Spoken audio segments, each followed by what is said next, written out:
وعلیکم السلام ورحمۃ اللہ وبرکاتہ۔ اللہ رب العالمین خیر و عافیت میں رکھے۔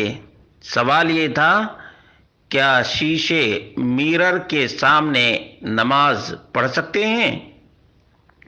اس کا جواب یہ ہے کہ من صلی و امامہ المرآت صحت صلاتہ، نمازی کے سامنے اگر آئینہ ہو، شیشہ ہو، تو اس کی نماز بالکل صحیح اور درست ہے۔ وَلَوْ كَانَ مُقَابِلًا لَهَا، اگرچہ بالکل فیس ٹو فیس، بالکل سامنے ہو، تب بھی نماز ہو جائے گی۔ وَيَرَى نَفْسَهُ فِيهَا، اور وہ اپنے آپ کو شیشے میں دیکھ بھی رہا ہو، تب بھی اس کی نماز بالکل درست ہے۔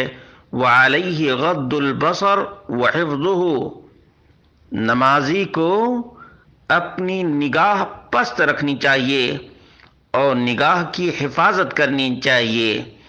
والذی ينبغی البعد عنها وعن كل ما يشغل المصلی ویلہیہ فی صلاته، اور مصلی کو اس چیز سے بھی دور رہنا چاہیے جو اسے نماز سے غافل کر دے، نماز سے غافل کر دے، یا اس کے دھیان کو، اس کے توجہ کو نماز سے ہٹا دے۔ اس لیے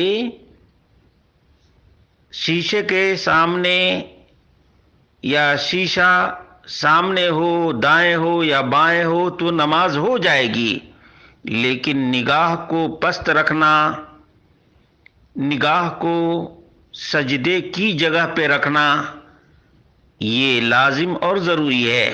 سجدے کی جگہ پہ نگاہ ہونی چاہیے، شیشے پر نہیں، اس لیے کہ جب شیشے پر نگاہ پڑے گی، شیشے کو دیکھتا رہے گا تو اس کا ذہن منتشر ہو جائے گا، جبکہ اللہ رب العالمین نے فرمایا قد افلح المؤمنون الذین هم فی صلاتهم خاشعون، وہ مومنین کامیاب ہو گئے جو اپنی نماز میں خشوع اور خضوع برتتے ہیں۔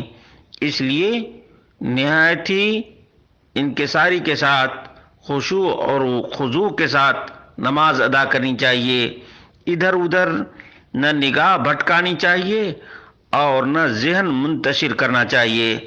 اللہ رب العالمین نہایت ہی اطمینان اور سکون سے نماز اسی طرح سے ادا کرنے کی توفیق عطا فرمائے جس طرح سے نبی مکرم صلی اللہ علیہ وسلم نماز پڑھا کرتے تھے اور فرمایا کرتے صلو کما رأیتمونی اصلی، رواہ البخاری، تم سب اسی طرح سے نماز پڑھو جس طرح سے تم لوگوں نے مجھے نماز پڑھتے ہوئے دیکھا ہے۔